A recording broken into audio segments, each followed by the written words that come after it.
Good morning student, EACC YouTube channel में आपका स्वागत है। और आज हम लोग पढ़ने जा रहे हैं प्रतिलोम परासरण। कौन परासरण पढ़ाएंगे? प्रतिलोम परासरण, जो कि कल आप लोग बताए थे कि परासरण क्या होता है। तो आप लोग बताए थे कि परासरण वह प्रक्रिया होता है जिसमें विलाय के अणु कम सांद्रता वाले विलयन से अधिक सांद्रता वाले विलयन की ओर अर्धपारगम्य झिल्ली से होकर प्रवाहित होता है। उसको हम लोग क्या बोलते हैं? परासरण कहते हैं। या विलाय का अणु विलाय का अपना अधिक सांद्रता वाले से उच्च सांद्रता वाले का अर्धपारगम्य झिल्ली से गमन क्या कहलाता है? परासरण कहलाता है। ठीक है। उसके बाद में अर्धपारगम्य झिल्ली किसे कहते हैं? तो वह झिल्ली जिसमें केवल विलाय के अणु ही आर पार कर सकते हैं, विलय के अणु नहीं, उसको हम लोग क्या बोलते हैं? अर्धपारगम्य झिल्ली बोलते हैं। उसको SPM के नाम से क्या करते हैं? जानते हैं। ओके। और बताए होंगे जितना वनस्पति और जंतु जो होता है उसका जो सभी जो होता है सेमी परमेबल मतलब अर्धपारगम्य झिल्ली की तरह कार्य करता है। ठीक है। क्वेश्चन आता है कि प्रयोगशाला में प्रयोग किए जाने वाले अर्धपारगम्य झिल्ली कौन है? तो आप क्या बोलिएगा? प्रयोगशाला में प्रयोग किए जाने वाले अर्धपारगम्य झिल्ली जो हम लोग का है वो है कॉपर फेरोसाइनाइड या दूसरा है फिनॉल। उसके बाद लिखवा थे कि संश्लेषित अर्धपारगम्य झिल्ली किसकी बनी होती है? तो एलोफेन की बनी होती है। किसको बनी होती है? एलोफेन की बनी होती है। ठीक है। तो उतना हम बता दिए थे। उसके बाद कल बताया था कि परिचारक दाब किसे कहते हैं? तो वह न्यूनतम दाब जो परासरण क्रिया को क्या करता है? रोक देता है। आपको बताया गया होगा कि परासरण जो होता था वो क्या होता था?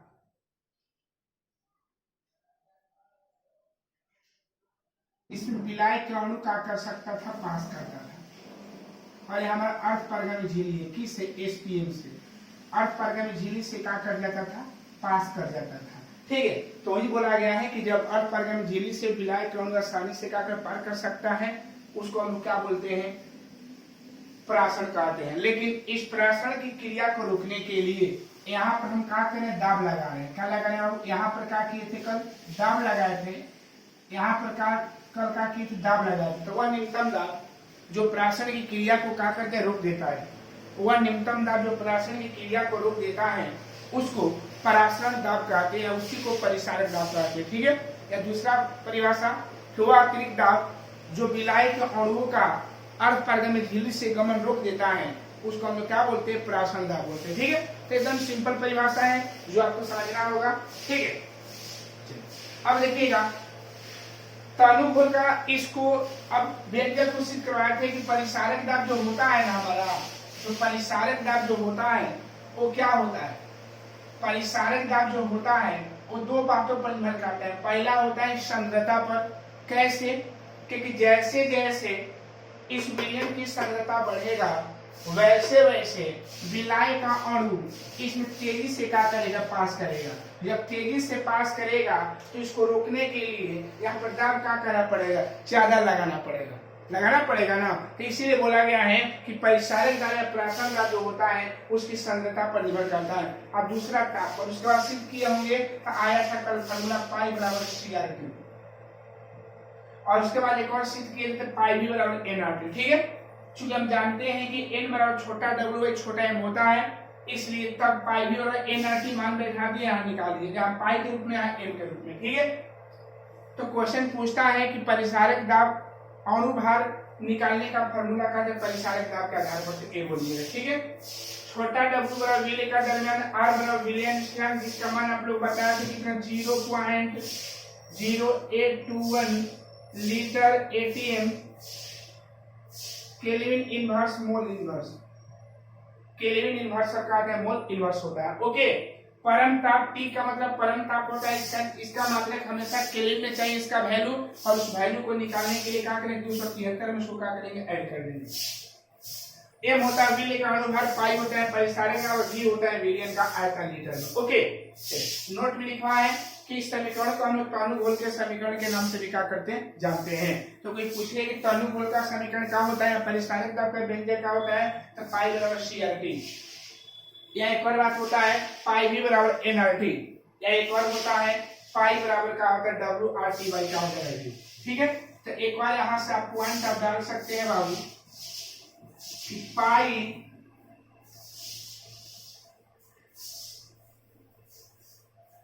एक ध्यान रखिएगा कि परिचालक दाब जो होता है ना, जैसे जैसे हम लोग क्या करेंगे, विलेय की मात्रा को क्या करेंगे, हम डालेंगे, जैसे जैसे विलेय की मात्रा को डालेंगे वैसे हम लोग क्या देखते हैं कि हम लोग का परिचालक दाब का मान का घटेगा। और एक और होता है पाइप भी, आयतन और विलेय की मात्रा को बढ़ाने पर हम लोग क्या होता है, परिचालक दाब का मान घटता है और ताप और सांद्रता को बढ़ाने पर क्या होता है, बढ़ता है। इस बात को थोड़ा सा गौर करना। ओके, ये हम लोग का फार्मूला है। अब हम पढ़ने जा रहे हैं परासरण दाब। कौन दाब? प्रतिलोम परासरण। कौन परासरण बाबू? प्रतिलोम परासरण। अब हम पढ़ेंगे प्रतिलोम परासरण। प्रतिलोम परासरण, इसको बोलते हैं रिवर्स ऑस्मोसिस। रिवर्स ऑस्मोसिस के नाम से हम लोग क्या करते जानते हैं, क्या जानेंगे इसको? रिवर्स ऑस्मोसिस इसको बोलेंगे। ठीक है, प्रतिलोम परासरण अब बताने जा रहे हैं। ओके, अब हम पढ़ने जा रहे हैं प्रतिलोम परासरण। कौन परासरण है बाबू? प्रतिलोम परासरण है। और प्रतिलोम परासरण में हम पढ़ने जा रहे हैं, कल के ही टॉपिक के अनुसार हम लोग चलेंगे। तो जैसे मान लेते हैं कि हमारे पास एक शुद्ध जल है। कौन जल है बाबू? ये शुद्ध जल है। और इसमें एक नलकूप लगा दिए जो पानी यहाँ से इस नल के अकॉर्डिंग गिरेगा। और यहाँ पर हम विलयन ले लिए। विलयन हम लोग जानते हैं कि विल प्लस का आता है विलायक होता है। ठीक है, यहाँ पर क्या है, अर्थ पारगम्य में झिल्ली है। यहाँ हमारा क्या है, अर्थ पारगम्य में झिल्ली है। अच्छा, अगर मान लिया जाए कि अगर इसको इस स्थिति में देखा जाता है तो हम लोग क्या देखते हैं कि ये जो विलायक के हैं, विलायक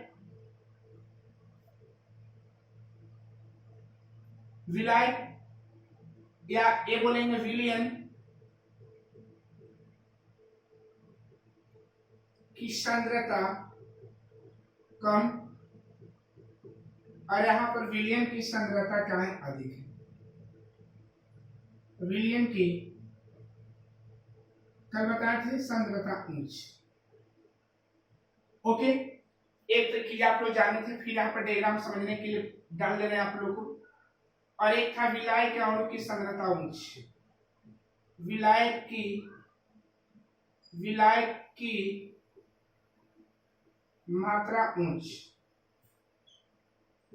और यहाँ विलायक की मात्रा का है कम। विलायक की मात्रा कम, ये दो पॉइंट था। अब इसको अच्छा तरीके से समझिए। अगर मान लिया जाए कि मान लेते हैं कि हमारे पास क्या है, यहाँ शुद्ध जल है और यहाँ पर विलयन है। कैसा भी समुद्री जल का विलयन लिए हैं। और समुद्री जल में तो जानते हैं कि जल प्लस का होता है नमक मिला रहता है। समुद्री जल में क्या मिला रहता है? और जल प्लस का मिला रहता है, नमक मिला रहता है। ठीक है, समुद्री जल में क्या मिला रहता है? जल प्लस का होता है नमक। ओके, चलिए, तो आप लोग देखे हैं कि अगर इस स्थिति में अगर देखा जाए तो आप लोग क्या देखते हैं कि इसमें परासरण की क्रिया पहले होगा, क्योंकि इसमें विलायक के जो अणु होगा अधिक मात्रा से क्या जाएगा, निम्न मात्रा में जाएगा। या विलायक अणु जो होता है कम सांद्रता वाले क्षेत्र से निम्न सांद्रता वाले क्षेत्र की ओर जाएगा। तो इसको हम लोग क्या बोलेंगे? परासरण बोलेंगे। कब? जब ऐसा स्थिति रहेगा तब। लेकिन अगर हम क्या कर दे कि यहाँ पर क्या कर दे, दाब लगा दे, तो दाब जैसे ही लगाते हैं पाई, जैसे ही पाई दाब लगाते हैं तो यहाँ पर परासरण की क्रिया का होगा, रुक जाएगा। मतलब अब क्या होगा कि यहाँ से यहाँ तक क्या होगा कि इसका जो विलायक अणु है अर्थ झिल्ली को पार नहीं कर पाएगा। तो इसको हम लोग क्या बोलते हैं? परिचारक दाब या परासरण दाब। जब प्रवाह स्वतः प्रवाह कर जाएगा उसको परासरण बोलेंगे। जो उसके प्रवाह को रोक देगा तो उसको हम लोग क्या बोलते हैं? प्रवाह को रोक देगा। जैसे मान लेते हैं, जैसे आप धान पटाते होंगे तो धान पटाने वक्त आप क्या देखते होंगे कि जैसे ही पानी का बहाव जाता है वहां पर एक ईंट पत्थर जो भी लगाकर उसके प्रवाह को क्या करते हैं? रोक देते हैं। उसी प्रकार रोक दिए। लेकिन अब क्या होता है कि जैसे ही यहाँ पर दाब अगर इसे ज्यादा लगा दिया जाए परिसारक दाब से अगर दाब ज्यादा लगा दिया जाए तो एक हमारे पास सिचुएशन होगा क्या कि अब क्या होगा कि इसका जो इतना दाब लगा दिया जाएगा इससे ज्यादा कि अब इसका प्रवाह उल्टा होने लगेगा, इसका प्रवाह क्या होने लगेगा, उल्टा होने लगेगा। तो इसी प्रवाह को तो हम लोग क्या बोलते हैं, प्रतिलोम प्राशन के नाम से क्या करते हैं, जानते हैं। तो ही बोला गया प्रतिलोम प्राशन होता क्या है, तो ही बोलिएगा कि विलयन पर प्राशन दाब से अधिक दाब लगा दिया जाए तो प्राशन की दिशा क्या होती है, बदल जाती है, बदल जाती है। देखिए यदि विलयन पर प्राशन दाब से अधिक दाब लगा दिया जाता है तो प्राशन की क्रिया क्या होती है, बदल जाती है, मतलब प्रवाह उल्टा हो जाता है, ठीक है, बदल जाती है, जिसे हम प्रतिलोम प्राशन के नाम से क्या करते हैं, जानते हैं। तो वही बोलिएगा कि विलयन पर प्राशन दाब से अधिक बल लगाने से प्राशन की क्रिया क्या होती है, बदल जाती है। इस बदलने की क्रिया को हम लोग प्रतिलोम प्राशन के नाम से हम लोग क्या करते हैं, जानते हैं। इसका उपयोग समुद्री जल के विलयीकरण में किया जाता है। विलयीकरण का मतलब ये होता है कि समुद्री जल से जो नमक मिला रहता है उस नमक को क्या करने में, निकालने में। कैसे समझिएगा बाबू, आप ही समझिएगा कि जब प्राशन दाब से अधिक दाब लगाते हैं तो विलयन जो बना है जल प्लस नमक से बना हुआ है, तो जैसे ही दाब अधिक लगाएंगे तो इसमें से जल का होगा, निकल जाएगा। अब बात है सर जल्दी क्यों निकलेगा, जल के अर्थ पारगम्य झिल्ली यहाँ पर लगा हुआ है और अर्थ पारगम्य झिल्ली से अर्थ पारगम्य झिल्ली से किसको सिर्फ अलाव किया जाता है, विलायक अणु को। तो जैसे ही इसमें विलायक का काम जल किया, जैसे ही इसमें से जल निकल जाएगा तो सिर्फ यहाँ पर क्या बच जाएगा, नमक बच जाएगा, है ना। तो इसीलिए बोला जाता है कि इसका उपयोग समुद्री जल के विलयीकरण में किया जाता है, अर्थात विभिन्न लवणिक जल को पीने योग्य बना लिया जाता है। मतलब जितना लवणिक जल होता है उसमें क्या होता है, उसको पीने योग्य हम लोग क्या करते हैं, बना लेते हैं, ठीक है। अच्छा तो समझिए कि प्रतिलोम प्राशन किसे कहते हैं, तो प्रतिलोम प्राशन का परिभाषा जानेंगे किसे कहते हैं, तो यही बोलिएगा कि विलयन पर प्राशन दाब से अधिक दाब, विलयन पर प्राशन दाब से अधिक दाब लगा दिया जाए तो प्राशन की क्रिया क्या होती है, रुक जाती है। प्राशन की क्रिया क्या होता है, होती है, रुक जाती है, जिसे हम लोग क्या बोलते हैं, प्रतिलोम प्राशन के नाम से हम लोग क्या करते हैं, जानते हैं। तो आई होप समझ गए होंगे कि प्रतिलोम प्राशन होता क्या है, ठीक है। तो प्रतिलोम प्राशन किसे कहते हैं, आप लोग समझ गए बाबू लोग कि प्रतिलोम प्राशन होता क्या है, प्रतिलोम प्राशन किसे कहते हैं।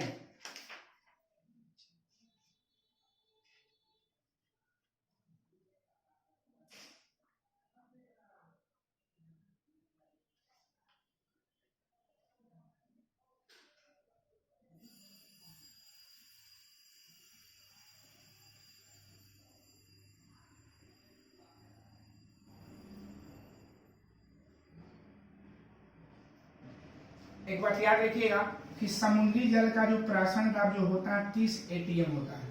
तो पूछ सकते हैं क्वेश्चन कि समुद्री जल का प्राशन दाब कितना होता है, 30 एटीएम होता है। इसका प्राशन जब 30 एटीएम होता है तो जल और नमक एक में मिला रहता है, लेकिन जैसे ही 30 एटीएम से अधिक दाब लगा देते हैं तो क्या होता है कि जो जल से जो होता है, जो विलयन से जो होता है, हमारा जल निकल जाता है और नमक वहीं पर क्या होता है, रह जाते हैं, ठीक है। तो एक क्वेश्चन आ सकता है कि 30 कितना एटीएम दाब से अधिक दाब लगाने पर प्रतिलोम प्राशन समुद्री जल में प्रारंभ हो जाता है, तो कितना 30 एटीएम से अधिक दाब लगाने पर क्या होता है, समुद्री जल में प्राशन का क्रिया, प्रतिलोम प्राशन क्रिया क्या होती है, प्रारंभ हो जाती है। तो आप यह समझ गए कि प्रतिलोम प्राशन क्या होता है, ठीक है। चलिए अब हम कुछ विलयन का बात करेंगे। पहला विलयन आपका आएगा समपराशरी विलयन,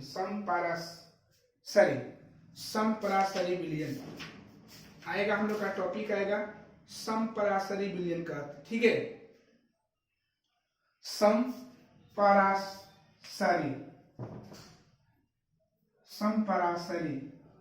विलयन, समपराशरी विलयन, ठीक है। इसको इंग्लिश में बोलते हैं आइसोटोनिक विलयन, ठीक है। तो जैसे मान लेते हैं आप एग्जांपल लिए यहीं पर कि ये दो एग्जांपल है, एक हमारे यहाँ विलयन है, एक हमारे यहाँ विलयन है। यदि जिन दो विलयनों में अगर दोनों का परिसारक दाब डायग्राम बना है ना बाबू, दो प्रकार का हमारे पास विलयन है ना, एक विलयन ए है, एक विलयन यहाँ है। तो अगर दो विलयनों में अगर दोनों का परिसारक दाब अगर समान हो जाता है, दोनों का प्राशन दाब समान हो जाता है, तो उसको हम लोग क्या बोलते हैं, समप्रसारी विलयन के नाम से क्या करते हैं, जानते हैं। तो वे विलयन जिनके प्राशन दाब समान हो समप्रसारी विलयन कहते हैं। जिन दो विलयनों में अगर विलयन का प्राशन दाब का समान होता है तो उसको हम क्या बोलते हैं, समप्रसारी विलयन के नाम से क्या करते हैं, जानते हैं। जैसे मान लेते हैं कि हमारे पास विलयन है और ये भी विलयन है, इसमें विलय की मात्रा डालकर विलयन बनाएंगे, इसमें विलय की मात्रा डालकर विलयन बनाया गया है, लेकिन एक फिक्स नहीं है तो विलय की मात्रा जल में कितना डाला गया है, विलय की मात्रा इसमें कितना डाला गया है, लेकिन ये कंफर्म है कि विलय की मात्रा को डाला गया है, लेकिन डालने पर इसका परिसारक दाब क्या है, समान है। तो जब परिसारक दाब समान होता है तो याद रखिएगा पाई बराबर पाई हो जाएगा, दोनों का पाई बराबर क्या हो जाएगा पाई। और एक और बात याद रखिएगा कि इस कंडीशन में दोनों का ताप भी फिक्स है, दोनों का ताप भी मान लेते हैं क्या है, फिक्स है, क्योंकि निश्चित ताप पर बोलता है यहाँ पर कि किसी निश्चित ताप पर, ताप भी यहाँ निश्चित रहता है, आप लिख सकते हैं इसमें ताप निश्चित होता है। संप्रसारी विलयन में ताप क्या होता है बाबू, निश्चित होता है, ताप भी क्या होता है, निश्चित रहता है। ओके, तो देखिएगा, तो जब परिसारक जिन दो विलयन किसी निश्चित ताप पर जिन दो विलयनों के परिसारक दाब समान होते हैं उसको हम लोग क्या बोलते हैं, संप्रसारी विलयन बोलते हैं। ठीक है, तो देखिएगा तब पाई बराबर पाई, तो हम लोग पढ़े हैं कि पाई भी बराबर क्या होता है, हम लोग का एन आर टी होता है, पाई भी बराबर हम लोग का एन आर का होता है, टी होता है। तो आप ही बताइए जब पाई निकालेंगे तो एन आर टी बाई भी हो जाएगा और एन आर टी बाई का हो जाएगा भी। लेकिन ये बात बताइए बाबू कि इसका मात्रा तो कोई अलग हो जाएगा, आर टी तो फिक्स है, एन वन और एन टू अलग हो जाएगा, तो आर टी से आर टी का कैंसिल हो जाएगा, तो एन वन बाई का बन जाएगा वी वन और एन टू बाई का हो जाएगा वी टू, क्योंकि आर निश्चित है, निश्चित ताप पर यह बात बोला जाता है, और हम लोग का जो टी है निश्चित ताप है, आर जो हम लोग का विलयन स्थिरांक है, और स्थिरांक इसका वैल्यू कहाँ होगा, फिक्स रहेगा। ठीक है, तो हम लोग का बच करना है बदलने वाला n1 n2 और आयतन। ठीक है, चलिए अब क्या किया गया है कि n1 को हम जानते हैं कि W1 बाई m1 हो जाएगा। क्लियर है, क्लियर है ना, या इसको ऐसे लिखा दीजिए, ऐसे, यानी n1 by n2 equal v1 by क्या बन जाएगा, v2। क्लियर है, देख लीजिए अच्छा से, n1 by n2 equal v1 by क्या होगा, v2। अब इसी को और आगे बढ़ाना चाहते हैं तो n1 को हम लोग क्या लिख सकते हैं, w by m1 into v1 n, यहाँ m2। ठीक है, तो कितना हो जाएगा, w1 बाई m1 बटा में w2 by m2 equal v1 by का बनेगा v2। चेंज करेंगे w1 इंटू m2 बटा में और m1 into w2 equal v1 by का बनेगा v2। इसका प्रयोग तब करेंगे जब संप्रसारी विलयन का बात करेगा तब, तो दोनों हम लोग का स्पेशल केस है, दोनों हम लोग का क्या है, स्पेशल केस है। जैसा आपका क्वेश्चन देगा वैसा आपको क्या करना पड़ेगा, जवाब देना पड़ेगा। ठीक है, तो याद रखिएगा, एक और यूज करेंगे जब संप्रसारी विलयन का बात करेगा तब। तो किसी निश्चित ताप पर जिन दो विलयनों के पराशर दाब समान होता है उसको संप्रसारी विलयन कहते हैं। ठीक है,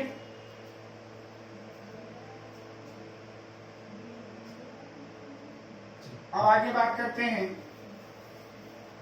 तो नोट को ध्यान देना होगा। अगला बात करते हैं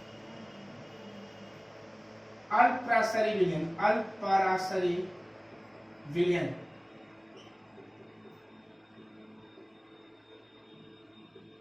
अल्पराशरी विलयन बोलते हैं, कौन विलयन बोलते हैं, अल्पराशरी विलयन के नाम से हम लोग क्या करते हैं, जानते हैं। इसको बोलते हैं हाइपोटोनिक, इंग्लिश में बोलेंगे हाइपोटोनिक सॉल्यूशन। तो लिखिएगा कि जिन दो विलयनों में, जिन दो विलयनों में, जिन दो विलयनों में जिसका पराशरण दाब, जिसका पराशरण दाब कम होता है, कम होता है, अल्पराशरी विलयन, अल्पराशरी विलयन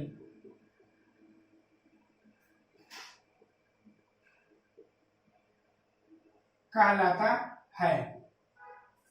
और एक आपका आएगा अति पराशरी विलयन।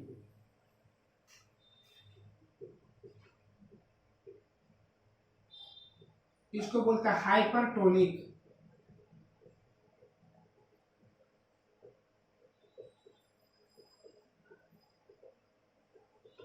तो लिखिएगा जिन दो विलयनों में,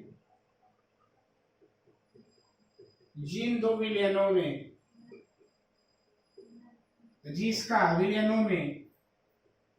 जिसका परासरण दाब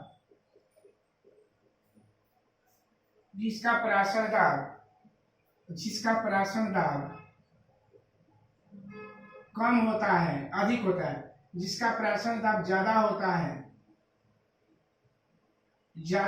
है वह अतिपरासरी विलयन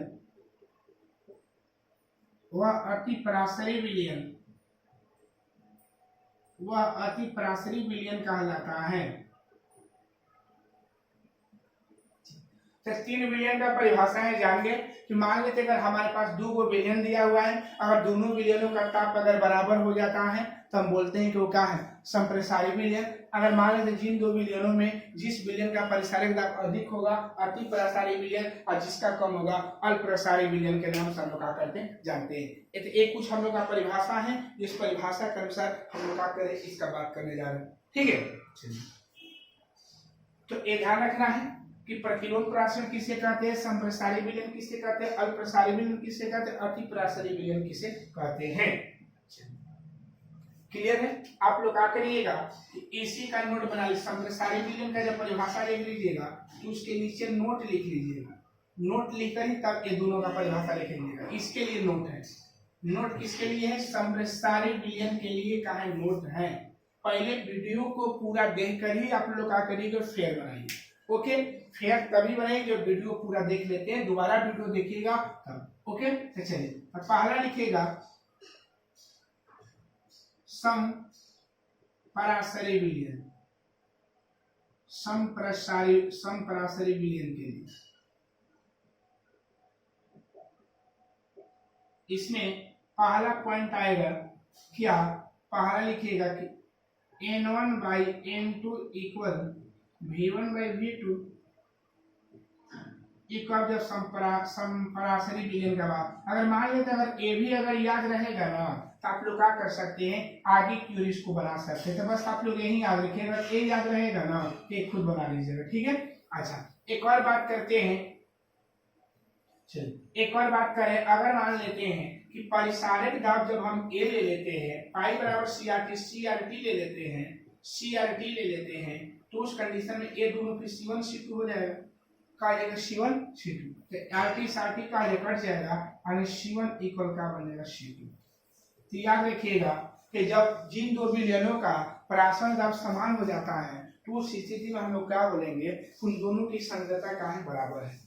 उन दोनों की सांद्रताएं क्या है, बराबर। जिन 2 विलयनों का अगर परासरण दाब अगर बराबर हो जाएगा तो हम बोलेंगे कि उसका सांद्रता भी क्या है, बराबर है। ये सांद्रता है। ठीक है, ठीक है, ऐसा आप लोग का कंडीशन दिया हुआ रहेगा एग्जाम में। ओके, जो ऑब्जेक्टिव के अकॉर्डिंग हम लोग क्या करेंगे। चलिए ठीक है, चलिए अब हम इसके बेसिस पर, इस पर आधारित हम क्या करने जा रहे हैं बाबू, कुछ आप लोग को न्यूमेरिकल बताने जा रहे हैं। ठीक है, इसके बेसिस पर हम कुछ न्यूमेरिकल बताएंगे।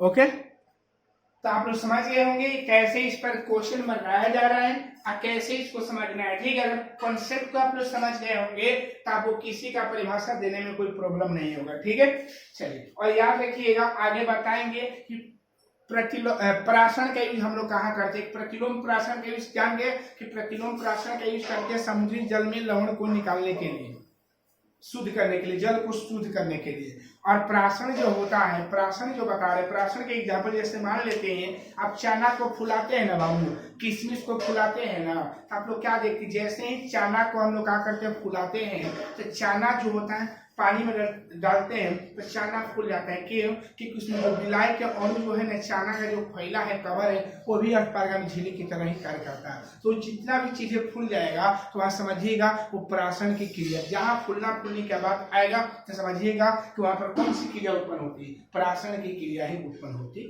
ओके, तो आगे हम उसका एग्जाम्पल दे सकते हैं, देंगे भी। ठीक है, लेकिन इस पर न्यूमेरिकल आप लोग बना लीजिए। तब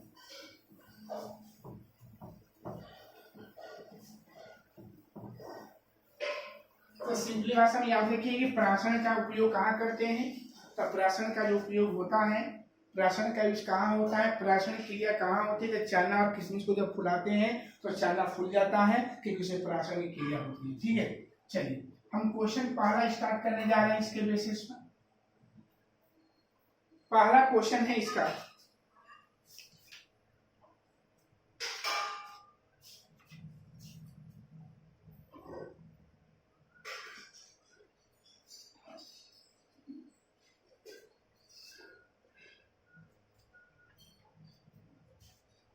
इसके बेसिस पे हम पहला क्वेश्चन बता रहे हैं। 27 डिग्री सेल्सियस 27 डिग्री सेल्सियस पर 18 ग्राम प्रति लीटर 18 ग्राम प्रति लीटर वाले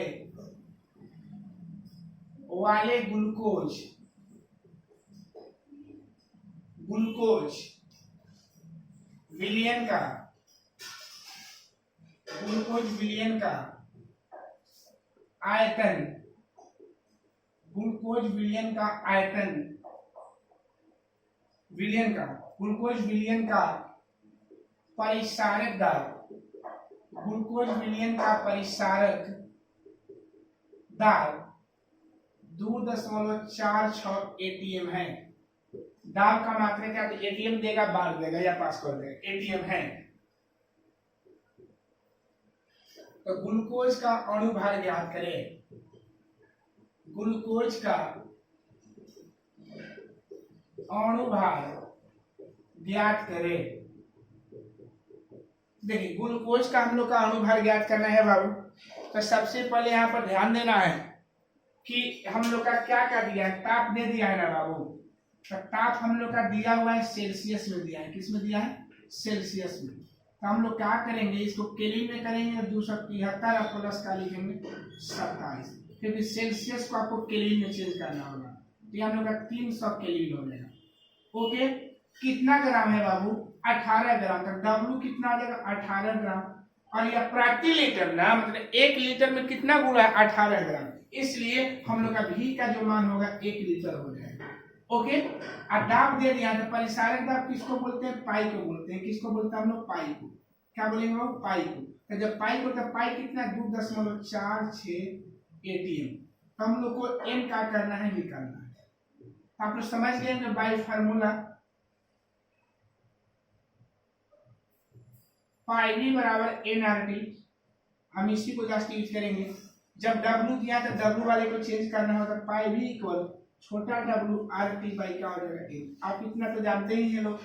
तो पाई का मान M निकालना है ना, तो M जब इधर करेंगे तो क्या होगा, W RT बाई पाई भी हो जाएगा, डेढ़ क्या लिख रहे। अब यहाँ पर हल करें तो M इक्वल, देखिए W का मान 18 ग्राम है, R का मान 0.081 आपको बताएं। R का वैल्यू आपको ध्यान देना होगा, 0.081, ये आपको देगा नहीं, 081। इसका यूनिट होता है litre, ATM, kelvin inverse, mole inverse. Okay, T का मान कितना है, 300। क्लियर है। पाई का मान कितना है, 2.46 और गुने भी का मान 1 है। तो हल किया जाएगा बाबू, तो कितना हो जाएगा, हम लोग जब हल करेंगे तो हल किया जाए तो 18 इसमें गुना करेंगे, 18 गुने या 3 एकम 3 3 दूनी 6 3 8 24 2 को 0 कौन के बाद दशमलव है 4, तो 1 1 2 3 4। अब आता कितना, 2.46। कंफर्म है ना बाबू। चलिए तो m इक्वल कितना हो जाएगा, 18 गुने, इसको लगभग 25 मान लेगा, मान सकते हैं ना 25, इसको बटा में 200, 2.5 इसको मान ले रहे हैं बाबू, 400 को 2 का मान ले रहे हैं, 5 लगभग में बना रहे हैं। ओके, अब देखिए जब दशमलव हटाएंगे तो ऊपर 180 हो जाएगा ना, अन्य ऊपर 25 बटा ऊपर 18 गुने 25 बटा गुने 10 हो जाएगा, दशमलव हटेगा नीचे का 25, यानी कितना होगा, m बराबर 180। याद रखिएगा कि ग्लूकोज का अणुभार जो होगा हम लोग का कितना हो जाएगा, 180 हो जाएगा। कितना हो जाएगा बाबू, 180।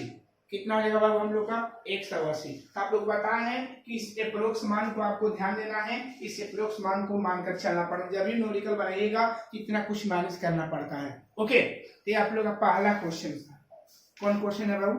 पहला क्वेश्चन। ओके, दूसरा क्वेश्चन दे रहे हैं, एकदम कंसेप्ट को समझते हैं। देखिए भी क्यों लिए हैं 1 लीटर, तो ग्राम प्रति, जहां प्रति का बात करेगा वही हम लोग का आयतन होता है। कितना लीटर में, ग्राम प्रति लीटर का बात करेगा तो हम समझे कि उसका आयतन 1 होगा। एक और बात, जब भी परिसारिक दाब का फार्मूला बैठाएंगे तो उसमें जो हम लोग का आयतन होगा हमेशा लीटर में रहता है। किस में रहता है? लीटर में। अगर मिलीलीटर में देगा तो उसको लीटर में क्या करना होगा? बदलना होगा। ओके, क्वेश्चन सेकेंड क्वेश्चन है कि 27 डिग्री सेल्सियस पर 5% यूरिया 5% यूरिया के जलीय विलयन का परिसारक दाब ज्ञात करें। क्या ज्ञात करना है बाबू? परिसारक दाब हम लोग को क्या करना है? ज्ञात करना है। ओके, क्वेश्चन क्या बोला है कि 27 डिग्री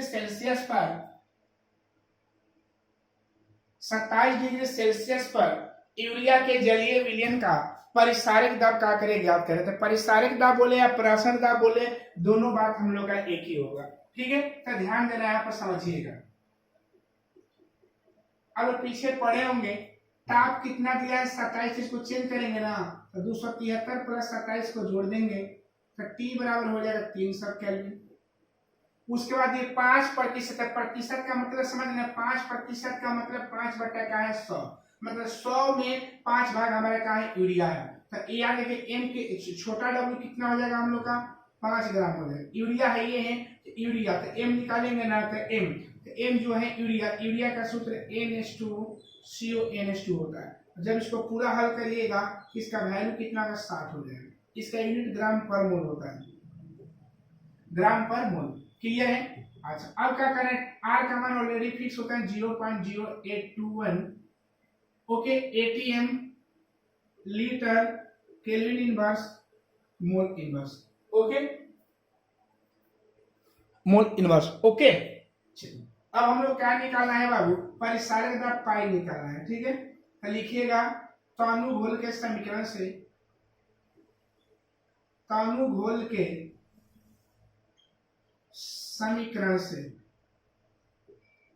जब तानुभोल का जब समीकरण का बात करेंगे तब पाई भी बराबर हम लोग का NRT हो जाएगा।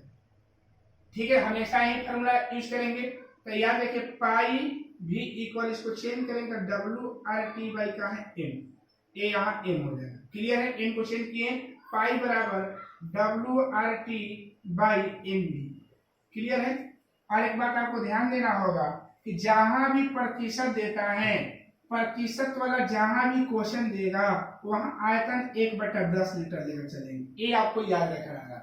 जहां भी परसेंटेज वाला क्वेश्चन दिया रहेगा वहां पर क्या करेंगे कि जो उसका जो आयतन लेकर चलना होगा 1/, कितना लेकर चलेंगे? 10 लीटर। कब? जब आप लोग को प्रतिशत का सवाल देगा तब। तो आयतन 1/10 लीटर हो जाएगा। अब इसी को हम कैलकुलेशन कर दिया जाए तो करेंगे, ध्यान रखिएगा पाई इक्वल, अब हल करिए, W का मान कितना? 5 है, R का मान 0.0821 इनटू इसका मान 300 केल्विन है T, और नीचे पाई M का मान कितना? 60 है, अभी का मान 1/10 है। कट जाएगा, कैंसिल हो जाएगा ना। पाई इक्वल बोलिएगा कितना हो जाएगा हम लोग का? पहले गुणा कर ले, पहले से गुणा कर लीजिए, 6 5 30, 50 हो जाएगा। तो कितना का? 5 गुने 0.0821 गुने 50। पहले हम क्या करें? 50 का गुना कर दे रहे हैं, तो एगो 0 करे तो 5 एकम 5 हो, 5 गुने 10 के 0, 5 8 40 है 41। अब 5 पहले से आइए तो अंक के बाद दशमलव 4 अंक, 1 2 3 4 अंक के बाद हम लोग का दशमलव होगा, देख लीजिए 4 अंक के बाद दशमलव। क्लियर है? 0 5 1 5 5 9 10 5 8 40 41 4 अंक के बाद दशमलव। फिर क्या करेंगे, 5 गुने 41.105 4.105 गुना करेंगे तब क्या होगा, 5 4 25 के 5 2 एकम 2 5 एकम 5 5 के 20 कितना, कौन के बाद दशमलव 3 अंक हो गया। तो पाई इक्वल इसको लगभग लिख दिया जाए 21 ATM, दाब का मात्रक ATM। ठीक है, तो यही हम लोग का इसका क्या हुआ क्वेश्चन में। ठीक है, तो आप लोग समझ गए होंगे कैसे इस पर क्वेश्चन को क्या करना है, बनाना है। ठीक है, इसी के बेसिस पर हम क्वेश्चन दे रहे हैं आप लोगों को। क्वेश्चन नंबर 3 अब बना लीजिएगा। 127 डिग्री सेल्सियस पर 10% ग्लूकोज के जलीय विलयन का परिसारक दाब ज्ञात करें। अब लोग क्वेश्चन है के हैं, 3rd क्वेश्चन है, आप लोग बना लीजिएगा इसी पर कि 127 डिग्री सेल्सियस पर 10% ग्लूकोज के जलीय विलयन का परिसारक दाब क्या करें, ज्ञात करें। क्वेश्चन उतार लीजिए, 127 डिग्री सेल्सियस पर 10% ग्लूकोज के जलीय विलयन का परिसारक दाब क्या करें, ज्ञात करें। आप लोग इसको हल कर लीजिएगा, समझ गए होंगे कैसे हल करना है। चलिए, एक क्वेश्चन नंबर हम 4 ले रहे हैं। 0 डिग्री सेल्सियस पर 10% सुक्रोज मतलब चीनी होता है 0 डिग्री सेल्सियस पर। याद रखिए 0 डिग्री सेल्सियस बोला है, ध्यान रखिएगा। तो सेल्सियस कोई भी रहेगा तो उसको केल्विन में क्या करना होगा, बदलना ही पड़ेगा। तो 0 डिग्री सेल्सियस पर 10% सुक्रोज के जलीय विलयन का परिसारक दाब क्या करें, ज्ञात करें। तो आप लोग इतना को बना लीजिएगा, इतना आप लोग क्वेश्चन को क्या कर लीजिएगा, आप लोग हल करना है। ठीक है, एक क्वेश्चन आप लोग के लिए दिए हैं कि आप लोग इसको क्या कर लीजिए, हल कर लीजिए। ओके,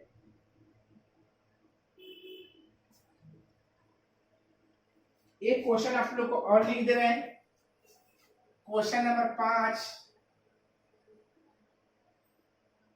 20 डिग्री सेल्सियस पर चीनी 20 डिग्री सेल्सियस पर चीनी के 10% विलयन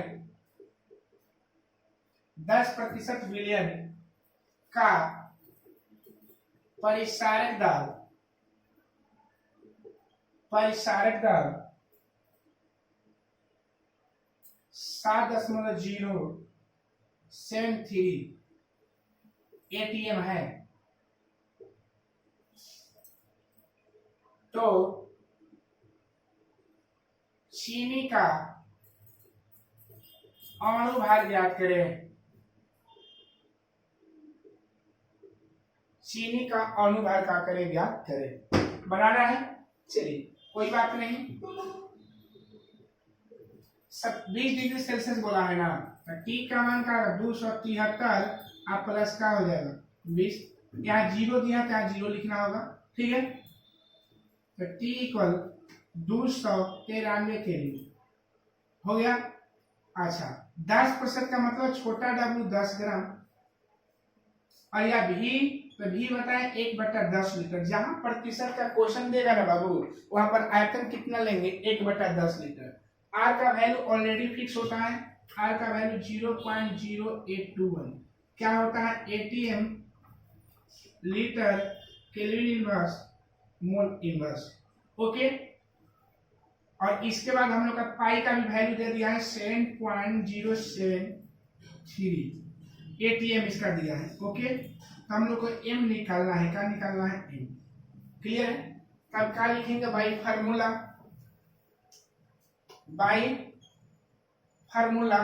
एक ही फार्मूला हम लोग का जास्ती यूज होगा, पाई भी बराबर NRT। अगर मान लेते हैं कि पाई भी बराबर n को चेंज करेंगे तो WRT/m होता है ना, चेंज करेंगे तो हमको m निकालना है ना, तो WRT बाई नीचे आ जाएगा m पाई हो जाएगा, पाई भी हो जाएगा।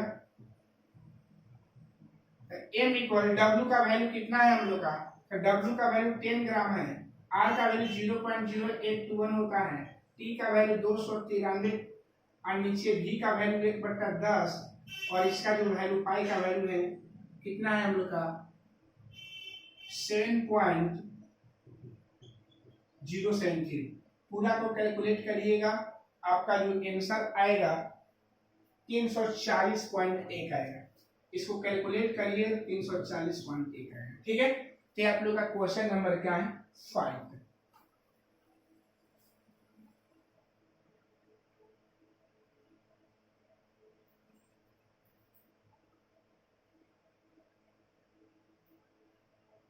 चलिए तो इसको आप लोग क्या कर लीजिए, बना दीजिएगा और उसके बाद हम लोग कल के लेक्चर में इसके आगे हम लोग पढ़ेंगे, इसके आगे अच्छे से न्यूमेरिकल को देंगे। आज खाली न्यूमेरिकल नियम फार्मूला के बेसिस पर दिए हैं। ओके, तो आज के इस वीडियो में इतना ही।